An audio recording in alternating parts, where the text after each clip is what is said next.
Olá, estrategista! Bem-vindo ao curso Multimídia de Gastroenterologia. Meu nome é Hélio Castro. Para você que ainda não me conhece, faço parte do time de gastro junto com a professora Isabela Parente. Nesse curso de gastroenterologia multimídia, a gente está abordando temas de imagem que pode cair na tua prova prática, na tua prova de multimídia, mas também podem cair na prova objetiva, discursiva. Então, você tem que estar habituado a algumas imagens que estão cada vez mais caindo em prova, tá? Tá uma tendência atual de algumas instituições abandonarem a prova prática e valorizarem muito mais a prova de imagem. Então você não pode cair lá sem saber sem identificar, sem treinar o teu olhar para algumas imagens muito clássicas, muito características aí. E aí tem duas coisas que eu estou lembrando em todas as nossas 3 aulas do curso para você. Primeiro de tudo, isso não é um curso de teoria, é um curso de imagens. Então o objetivo aqui não é revisar fisiopatologia, tratamento, diagnóstico, não. É treinar olhar. Eu vou dizer para você características daquelas imagens indispensáveis para você reconhecer algumas classificações importantes. E a outra observação é a seguinte: não tem imagem radiológica nesse curso de gastro. Por quê? Porque nós temos um curso próprio de radiologia pelo professor Joshua, tá? O professor Joshua Viana vai dar as aulas de radiologia, ele é radiologista, então ele vai falar inclusive sobre as imagens de gastro que forem cair lá, como esofagograma, tomografia, ressonância, radiografia, o professor Joshua vai dar para você. Aqui o nosso foco é endoscopia digestiva alta, colonoscopia e na terceira parte eu vou falar sobre manometria. A aula de hoje é sobre o quê? Colonoscopia.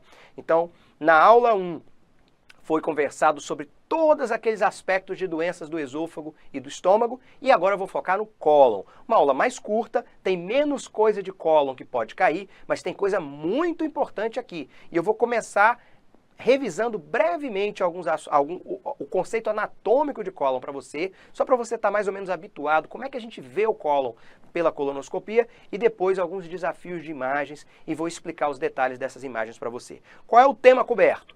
Basicamente, hemorragia digestiva baixa, doença inflamatória intestinal, tema muito, mas muito importante.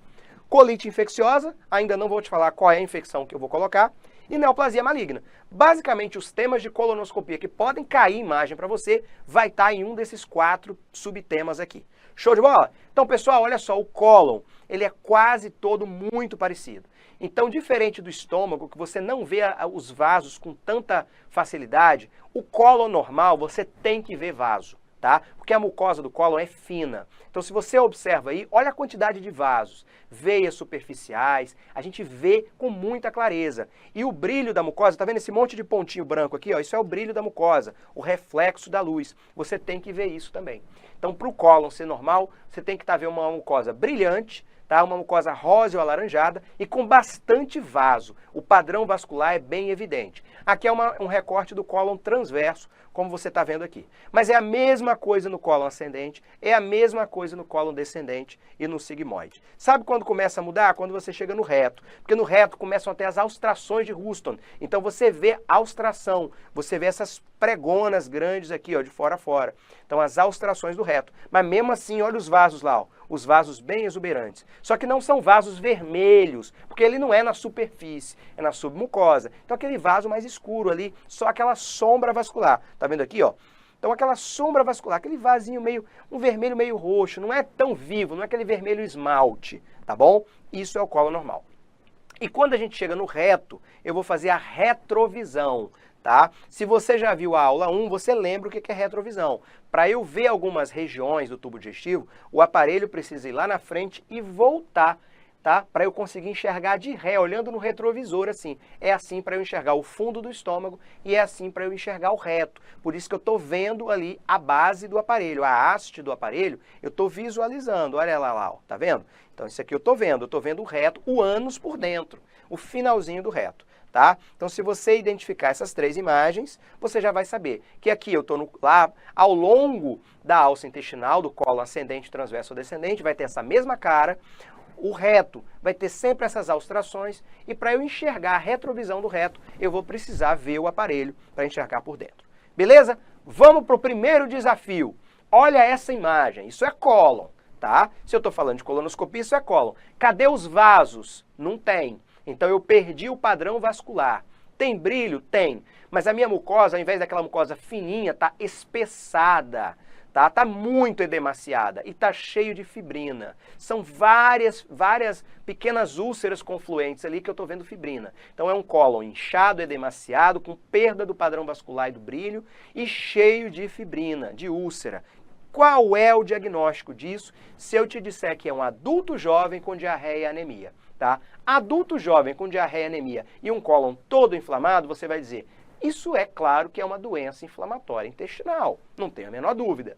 Mas e se alguém resolve te perguntar se isso tem mais cara de ser doença de Crohn ou retocolite ulcerativa? Opa, aí apertou, né? Será que isso vai cair numa prova para R1? Entrar em detalhe, a retocolite é doença de Crohn? Nunca se sabe. Imagino que seja mais provável numa prova de R3 e com certeza numa prova de título. Porém, a gente já viu que estão perguntando sobre isso na prova e eu vou te mostrar uma questão. Então, é bom estar preparado, tá bom? Eu vou te explicar agora se isso tem mais chance de ser uma coisa ou mais chance de ser outra. Já te respondo. Essa foto era de um paciente com retocolite ulcerativa. Quais características da retocolite você tem que estar preparado para olhar para uma lesão dessa e achar que é retocolite? Porque o padrão de acometimento é contínuo. Ou seja, naquela área da retocolite que está doente, tá? Vamos dizer que a retocolite está doente no reto e no sigmoide. Só uma proctossigmoidite. Toda aquela área vai estar doente por inteiro, por igual, de forma homogênea. Tá? Na área doente, não tem uma área de mucosa normal ali do lado. Ela está toda doente até acabar a área de acometimento. Pode ser que no cólon descendente, transverso, lá para o resto do cólon não tenha nada. Mas naquela área onde a doença está, ela é homogênea. Ela é homogeneamente distribuída. Tá bom? O acometimento é uniforme na área doente. Certo? E as úlceras, pessoal, são rasas. Tá? Elas têm grande extensão. Olha isso aqui. Toda essa região onde você está vendo fibrina é úlcera, mas não é uma úlcera profunda. Você está vendo profundidade nessa úlcera? Ela está funda, parece um buraco, uma cratera, parece o Grand Canyon? Não, você só está vendo fibrina. Por quê? Porque a úlcera é superficial, ela é extensa, ela ocupa grandes extensões, mas é superficial. Tá? E eu tenho múltiplas pequenas úlceras aqui, porque na verdade a úlcera é extensa, por quê? Porque são várias úlceras pequenininhas que confluem. Então é um monte de pequenininha úlcera confluída e você vê uma fibrina numa área extensa. São múltiplas pequenas úlceras. Não é uma úlcera grandona e profunda, tá? Então a retocolite ulcerativa tem essa característica. Além disso, tem muito enantema, a mucosa está muito vermelha. Você não vai ver vaso nem a pau. Tem muito edema. Só de bater o aparelho aí já sangra. O nome disso é friabilidade. Eu não vejo as pregas. Cadê as pregas? Não tem, tá? Eu perco o padrão vascular, aquele monte de vaso bonito que eu te falei, não tem. E esse acompanhamento, esse acometimento é contínuo, é uniforme. Olha de novo lá o colo normal. Olha o colo normal, a mucosa é fininha, eu vejo os vasos, aqui a mucosa está espessada, uniformemente acometida, cheia de microúlceras que confluem e dão um acometimento extenso, rico em fibrina.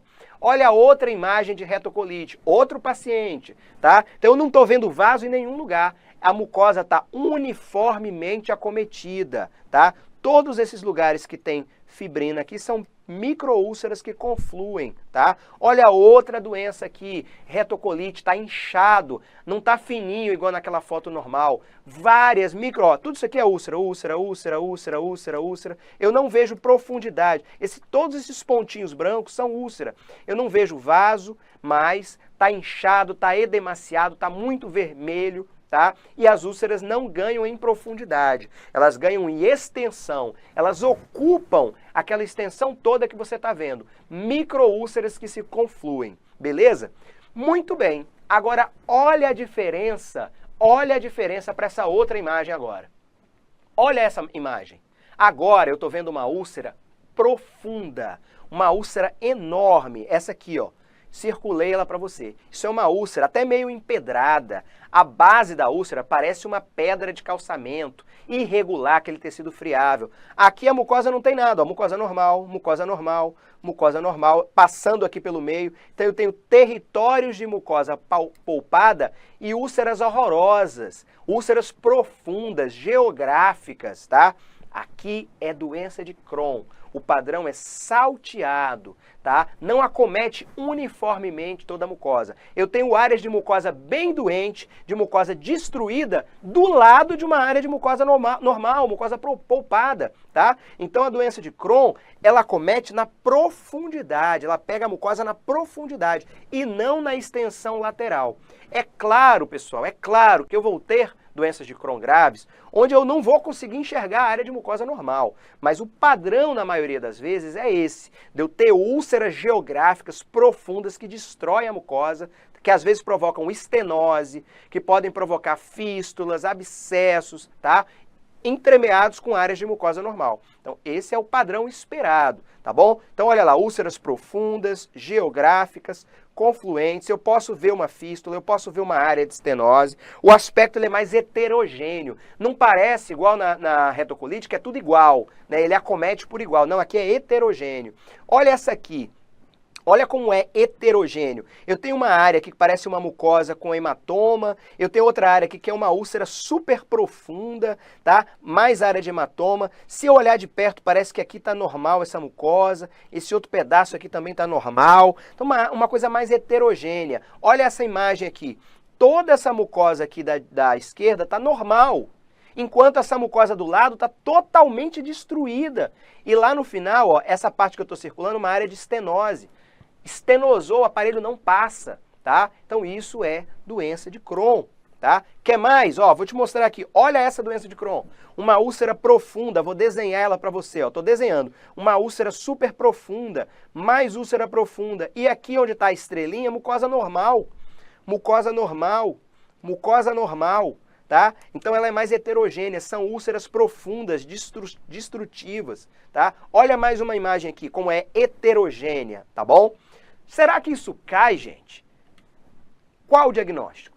Hospital Israelita Albert Einstein, questão de 2021, questão de agora. O que você está vendo? Mucosa normal e aqui uma úlcera serpentiforme profunda, outra úlcera, está destruindo a mucosa, destruindo. Olha aqui de novo, ó, preto e branco, mas eu estou conseguindo ver bem. Úlceras profundas geográficas. Isso é doença de Crohn, tá? Então, pela imagem, você podia inferir o diagnóstico. Beleza, pessoal? Isso é fundamental, a gente review as imagens de doença inflamatória. Como eu disse, diagnóstico, tratamento, nada disso vai ser visto aqui. Eu quero que você olhe a imagem e memorize esses aspectos, certo? Tem dúvida? Volta no vídeo, olha de novo, revê a imagem que eu coloquei para você e complementa. Vai lá agora na teoria e revê alguma coisa importante que você teve dúvida da doença de Crohn ou da retocolite ulcerativa. Porque agora eu vou mudar de assunto. Eu já dei para você a dica de como acertar a doença de Crohn e retocolite só pela imagem. Agora eu quero conversar sobre outro assunto contigo. Eu quero que você me diga qual o diagnóstico dessa imagem, tá? Ou será que eu estou te enganando, isso aí ainda está dentro de doença inflamatória intestinal? Essa úlcera é profunda ou é uma úlcera superficial? Tá? Isso é fibrina? O que é isso daí? Vou te dar 3 segundos. 1, 2, 3. O nome disso é colite pseudomembranosa. Colite pseudomembranosa. Não é doença inflamatória intestinal, tá? Então isso aí que você está vendo não são úlceras, tá? Isso aí são placas algodonosas. Não parece algodão?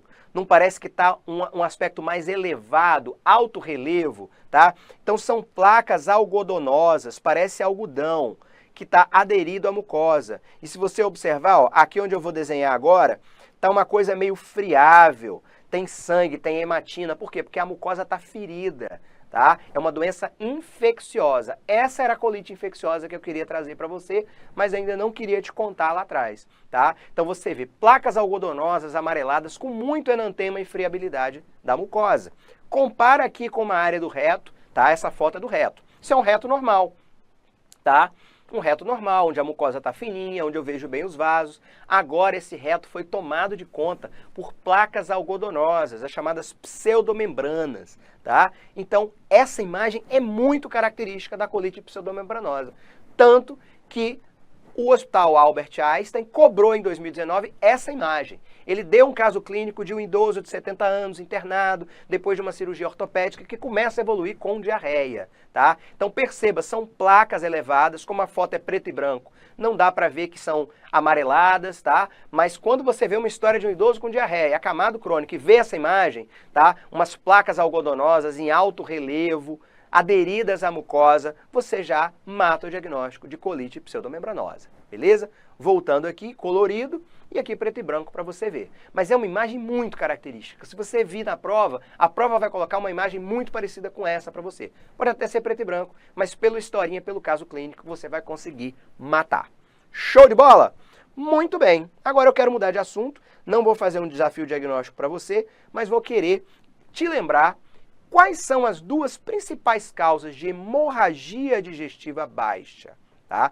Lembrando que hemorragia digestiva baixa acontece principalmente no paciente idoso. Então é o idoso que geralmente sofre com isso, tá? Com mais de 60 anos de idade, né? Quando a gente fala de hemorragia vultuosa, maciça, com grande perda de sangue, instabilidade hemodinâmica, em geral o paciente idoso. Então as duas principais causas são diverticulose e angiodisplasias. Então eu trouxe duas ilustrações aqui. O divertículo, essa saculação no cólon, tá? E ele sangra porque os vasos lá dentro são vasos fininhos, que fazem erosão com facilidade. E a angiodisplasia, como você vê na ilustração da sua direita, são pequenas vênulas superficiais que vão, com o processo do envelhecimento, vão se tornando dilatadas, tortuosas, né? Então, tanto que hoje em dia a gente evita a palavra angiodisplasia, tá?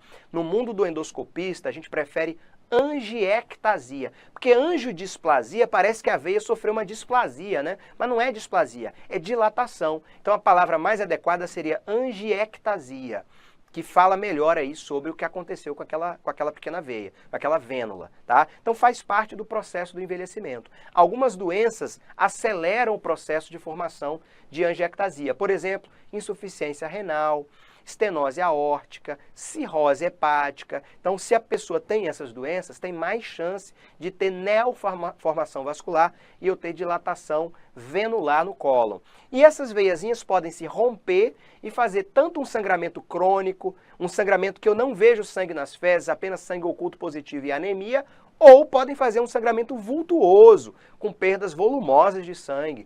Então, angiodisplasia ou angiectasia pode se apresentar como sangramento crônico insidioso ou como um sangramento volumoso, tá bom? O divertículo não. Geralmente a doença diverticular, quando sangra, é sangramento de grande volume, sangramento vultuoso, tá bom?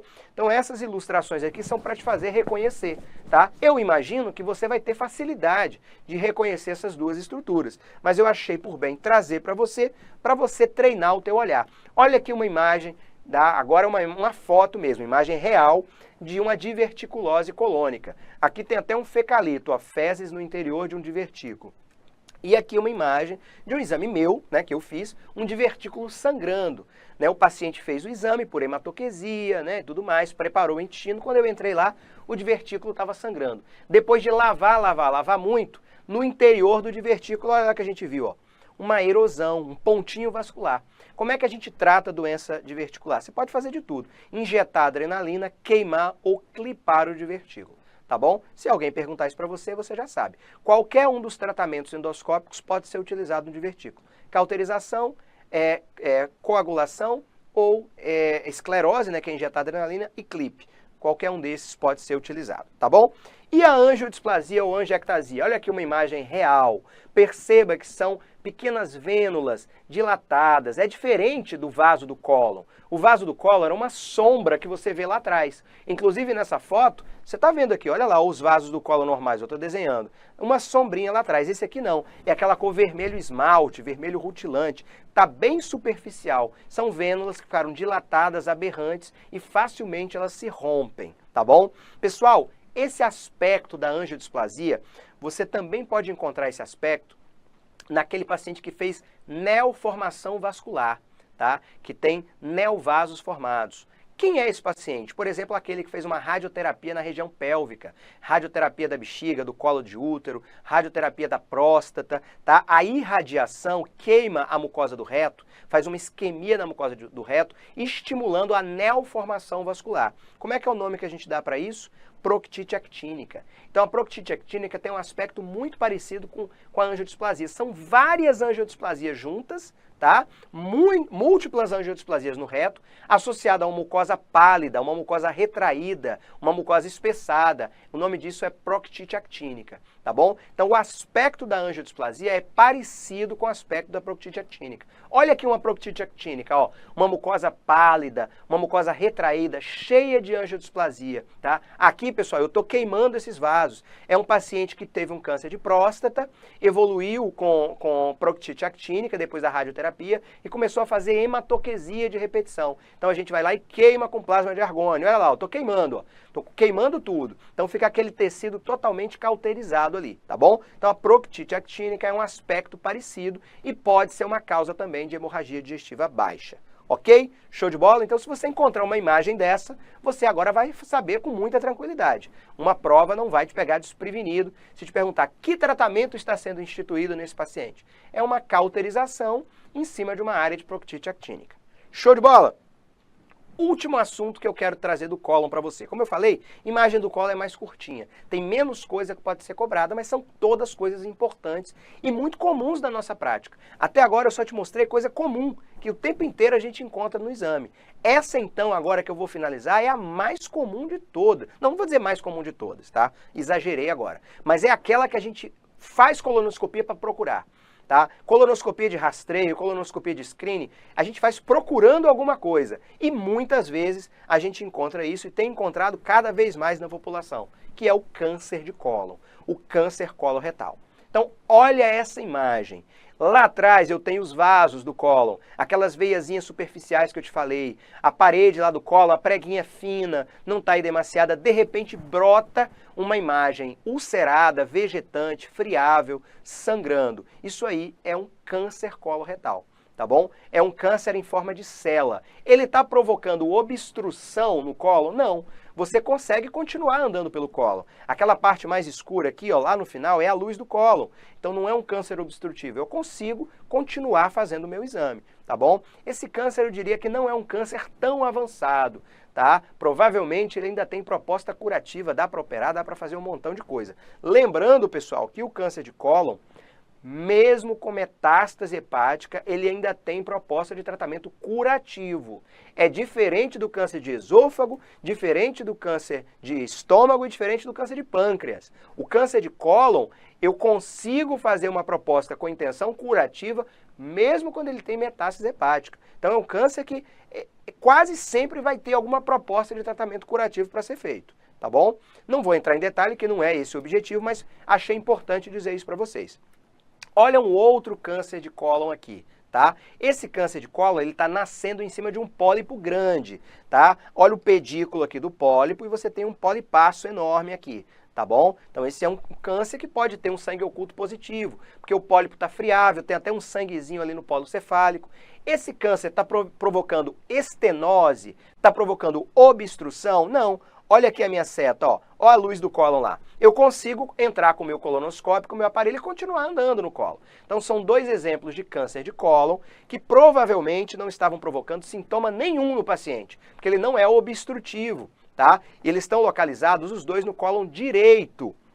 O cólon direito, pessoal, que é o seco e o cólon ascendente, ele tem um calibre maior, ele é um cólon mais dilatado, um cólon de maior lúmen. Então o pólipo, ele precisa crescer muito para ele conseguir obstruir, tá? Então esses tumores aqui, ó, eles são tumores de cólon direito. Eles podem crescer muito, tá? E esse sangramentozinho que eles estão fazendo aqui, dificilmente esse sangramento vai provocar enterorragia, hematoquesia, pode provocar o quê? Sangue oculto positivo, uma anemiazinha crônica, tá? Mas são tumores que dificilmente vão obstruir, dificilmente vão provocar enterorragia. E é isso que é o tumor de cólon direito. Vai crescendo, crescendo, às vezes passa anos crescendo, sem o paciente ter nenhum sintoma ou ir desenvolvendo uma anemiazinha crônica ali, tá bom?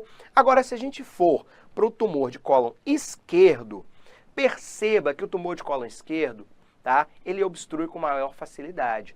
Esse tumor aqui, por exemplo, ó, dessa foto aqui que você está vendo, tá? Que eu botei a seta, não é um tumor tão grande, mas ele já obstruiu. Cadê a luz? Por onde eu vou passar aí? Ele já está provocando uma suboclusão, tá? Já esse outro aqui, dessa outra foto, já é maior. É um tumorzaço, um tumor enorme, que também está provocando suboclusão. Por onde o meu aparelho vai passar? Olha a diferença para cá, ó.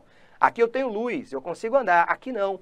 Por quê? Porque provavelmente eu estou no sigmoide, no cólon descendente. É uma área menos calibrosa. E se esse tumor sangra, o sangue rapidamente sai pelo reto, fazendo hematoquesia. Como esse aqui, ó. Tá vendo aqui, ó? Olha lá esse tumor, ele está sangrando. Um tumor que está sangrando e está obstruindo. Então é aquele paciente que está com uma constipação pior e está com hematoquesia direto, um muco, uma substância gelatinosa. Então a característica do tumor de cólon esquerdo é justamente essa. Obstrui com mais facilidade, sangra com mais facilidade, altera o hábito intestinal com mais facilidade. Tumor de cólon direito é um lúmen grande, o tumor vai crescendo, crescendo, crescendo, demora para poder gerar algum sintoma. Ele pode até ir sangrando de forma intermitente, provocando uma anemia ferropriva ali de meses de evolução. Só lá na frente o paciente vai estar meio cansado, tá? Mas é menos sintomático. Tá bom? Então olha, por exemplo, aqui, ó, essa questão que eu coloquei para você, uma questão da USP de 2012. Botou para você um tumor que você não está vendo a luz, ele está obstruindo, tá? Então de onde é esse tumor? Cólon esquerdo, tá? Então você olha, a imagem não está muito boa, tá? Está muito inferior às imagens que eu te mostrei, mas você consegue entender que é um cólon, né? No enunciado a questão já falou, que era um paciente com prisão de ventre que fez uma colonoscopia. Aí você logo imagina uma lesão irregular, uma lesão obstrutiva, que você não vê a luz, está deformando ali o cólon e está obstruindo. Então provavelmente um tumor de cólon esquerdo, sigmoide ou reto. Show de bola, pessoal? Então veja como o cólon é muito mais rápido. Já praticamente vimos tudo, né? Já fechamos ali o cólon e agora, se você ainda não viu, vá ver a aula 3, onde eu vou colocar para você os traçados de uma manometria, um exame que volta e meia tem caído na prova e é importante você olhar para aquele traçado e reconhecê-lo. Te espero então na aula 3. Se você ainda não assistiu a aula 1, vá lá dar uma olhada, é uma aula mais extensa de 1 hora com várias imagens de endoscopia de esôfago e de cólon. E se você tiver dúvida, fica à vontade, me procura lá no Instagram, Prof. Hélio Castro. Eu sempre estou mostrando imagens de exames endoscópicos, de exames radiológicos, estou tirando as dúvidas de vocês. Fique à vontade para me procurar. Show de bola? A gente se vê então na aula 1 ou na aula 3, depende do que você se programou para ver aí. Um grande abraço.